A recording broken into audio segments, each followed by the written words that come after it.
오늘 막 들어온 경제 뉴스를 따끈따끈하게 전해드리는 갓 잡은 경제 시간입니다. 오늘은 머니투데이 방송의 김주영 기자, 연합인포맥스의 정지서 기자 두 분과 함께합니다. 어서 오세요. 안녕하세요. 예, 김주영 기자님, 주주총회 시즌이 개막이 됐습니다. 네. 근데 이제 정부도 밸류업 프로그램도 제시했고 또 무엇보다도 몇 년 사이에 우리 개인 투자자들의 주식시장에 대한 이해도가 너무 높아졌거든요. 거기다가 최근 들어서는 행동주의 펀드가 목소리를 낸다고 하니 한층 주주총회가 기대가 됩니다. 네, 그중에 대표적으로 JB금융지주가 오는 28일에 주주총회를 열고 2대 주주이자 행동주의 펀드인 얼라인파트너스와 이사 선임에 대해서 표대결을 해서 주목이 됩니다. 네. JB금융지주의 현재 이사가 9명인데 그중 7명의 임기가 이번에 마무리가 되거든요. 이에 대해서 2대 주주인 얼라인파트너스 측이 5명의 이사 후보를 추천을 했지만 JB금융은 이 중에 1명만 후보로 받고 나머지는 기존에 있던 이사를 그대로 재선임하자는 입장이에요. 예. 이에 따라서 주총에서는 임기 만료를 앞둔 이사 7명에 새롭게 추천이 된 5명 모두 12명의 이사 선임을 두고 표대결을 벌이게 돼서 주목이 되고 있습니다. 네. 온라인 파트너스라는 행동주의 펀드가 새로운 이사를 추천하는 어떤 명분? 이런 건 뭡니까? 네, JB금융은 전북은행을 모태로 한 금융지주로 소유와 경영이 분리돼 있어요. 예. 주주 구성을 보면 1대 주주가 삼양사로 14.61%를 들고 있고 2대 주주가 이제 얼라인 파트너스로 지분율이 14.04%입니다. 얼라인 파트너스는 JB금융이 내실 있는 회사인데도 불구하고 주가 수익 비율 PER이 3-4배로 매우 저평가돼 있다고 주장을 하고 있습니다. 예. 이제 PER이 낮다는 것은 이 주당 벌어들이는 돈에 비해서 가치가 매우 낮다는 것을 의미하는데요. 예. 그 이유가 주주 환원을 안 해서다. 그래서 배당 확대 등 주주 환원을 해야 한다고 강조를 하고 있고 또 JB금융이 이자 장사, 즉 대출로 성장하는 비율이 연 평균 8% 수준인데 이게 동종업계에 비해서 너무 높다는 거예요. 이렇게 됐을 때는 가계부채를 증가시킬 우려가 있고 고위험 투자로 이어질 수가 있기 때문에 이걸 지양하자고 했는데 받아들여지지 않자 이 같은 의사결정을 하는 이사를 직접 선임하겠다 이렇게 나온 겁니다. 예. 그래서 자본시장 전문가라든지 테크, 벤처, 외국인 투자 전문가들이 이번에 새롭게 이사 후보로 추천을 한 거죠. 네, 그랬군요. JB금융의 입장도 궁금합니다. 당연히 온라인 파트너스의 주주 제안 받아들이지 않았을 것 같은데요. 맞습니다. JB금융은 앞서 얼라인 파트너스가 추천한 이사 후보 중에 1명을 선임하겠다고 했는데 예. 5명은 너무 과도하다는 입장입니다. 그러면서 이렇게 될 경우에는 이사회의 독립성이나 균형성, 공정성이 무너질 수가 있다면서 이해충돌 우려를 제기했어요. 예. 또 그동안에 대출 등 수익성 위주의 정책을 펼쳐서 결과적으로 실적이 좋지 않았냐. 기존의 이사들이 잘했다 이런 입장이에요. 그런데 이렇게 양측의 입장이 엇갈리면서 결과적으로 28일 주총에서 표대결을 하게 됐는데요. 얼라인 파트너스는 지난해에도 배당 확대 등의 주주 제안을 했는데 패배를 했거든요. 그런데 예. 이번에는 정부의 밸류업 분위기도 있고 또 주주 환원 자체에 대해서 국민들의 또 주주들의 관심이 많이 증대됐기 때문에 이번만큼은 박빙 표대결을 예상하는 시각들이 많이 나오고 있어요. 그렇군요. 금호석유화학 주총에서도 주주 환원과 관련돼서 주주 제한을 두고 표대결이 전개될 예정이라고 하더라고요. 네, 22일 열리는 금호석유화학 주총에서도 금호석유화학과 행동주의 펀드 차 파트너스가 표대결을 벌이게 되는데요. 네.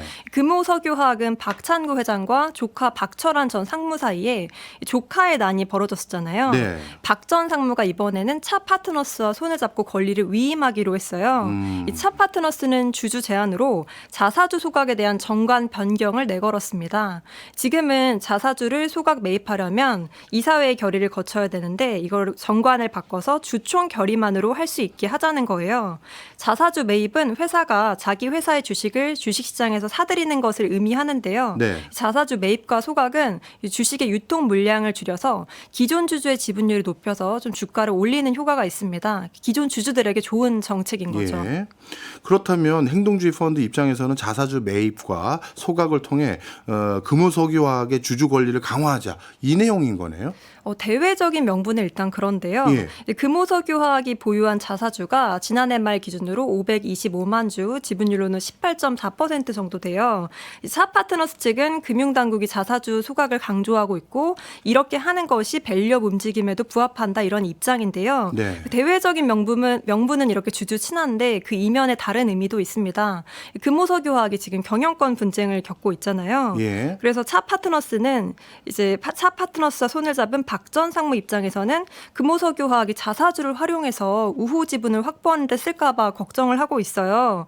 실제로 지난해 금호석유화학이 OCI와 합작법인을 설립하면서 자사주를 상호 교환했는데 예. 그때도 박 전 상무 측이 경영권 방어를 하는 게 아니냐면서 발끈했던 적이 있었습니다.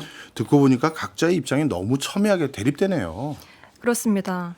확실히 밸류업 바람이 불면서 금호석유화학 입장에서는 그런데 행동주의 펀드의 주주 제한을 외면할 수가 없는 상황이에요. 이제는 예. 금호석유화학은 주주 제한이 발표된 지 3일 만에 262만여 주의 자사주를 그 기존의 자사주 절반을 3년 내에 분할 소각하겠다고 밝혔어요. 예.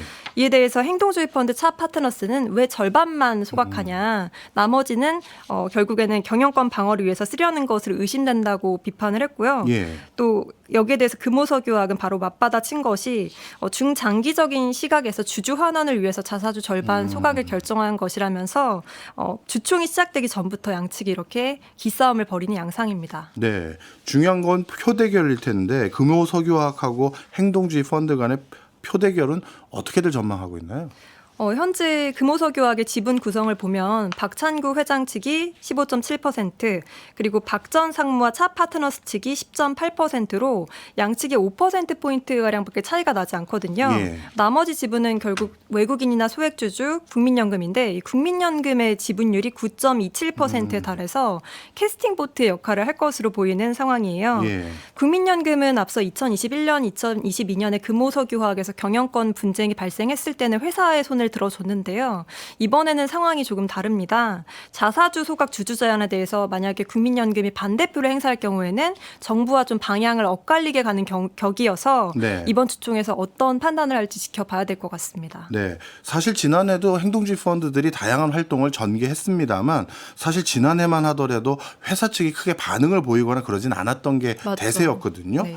그런데 올해 같은 경우는 정부에서도 주주 친화적인 정책을 많이 전개하라고 밸류업 이런 것들도 제안하기도 했었고 그래서 기대를 좀 많이 가져보면 좋겠다 생각이 들었는데 정작 오늘 네. 삼성물산 주총에서는 행동주의 펀드의 주주 제안이 받아들여지지 않았대요.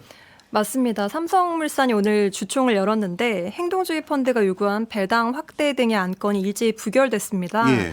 행동주의 펀드는 약 7천억 원 규모로 현금 배당을 하자고 했고 회사 측은 4,100억 원 규모로 현금 배당을 하자고 했는데 결과적으로 회사 측의 제안에 77%의 주주들이 찬성을 했어요. 행동주의 펀드의 제안에는 23%만 찬성을 한 거죠. 네. 지분율을 보면 사실 당연한 결과이기는 했습니다. 삼성물산의 지금 지분율을 보면 이재용 삼성전자 회장을 비롯한 사측의 지분이 30%가 넘고 네. 5개 행동주의 펀드의 지분율이 1.46%에 불과하거든요. 아, 그렇군요. 어찌 보면 애초부터 이기기 힘든 게임이었네요. 그렇습니다. 사실 지분차가 30대 1 수준인데도 불구하고 삼성물산 주총이 그래도 관심을 받은 것은 일단 정부의 밸류업 움직임이 영향을 준 측면이 있고요. 예. 이와 함께 ISS를 비롯해서 글로벌 의결권 자문사들이 행동주의 펀드의 주주 제한을 지지하는 의견을 표명했거든요. 행동주의 펀드는 삼성물산의 순자산 대비 주가가 저평가가 심각하다면서 주주들이 막상 이 회사의 성장에 대한 이익을 공유받지 못하고 있다고 했는데 여기에 대해서 힘을 실어줬어요. 네. 전반적으로 올해 주총을 보면 여전히 지분율 측면에서는 회사 측이 우위에 있다는 얘기가 많지만 확실히 정부의 밸류업 움직임이나 또 주주 친화에 대해서 강조하는 목소리가 커지면서 많은 국민과 주주가 이에 대해서 관심을 가졌고 실제로 행동주의 펀드의 영향력과 목소리가 강화되고 있다 이런 분석이 나오고 있습니다. 네. 한 번에 모든 게 바뀌진 않겠지만 이런 추세가 계속된다면 올해보다는 또 내년, 내년보다는 또 내후년에 주총이 점점 기대가 되는 건 같습니다. 네. 알겠습니다.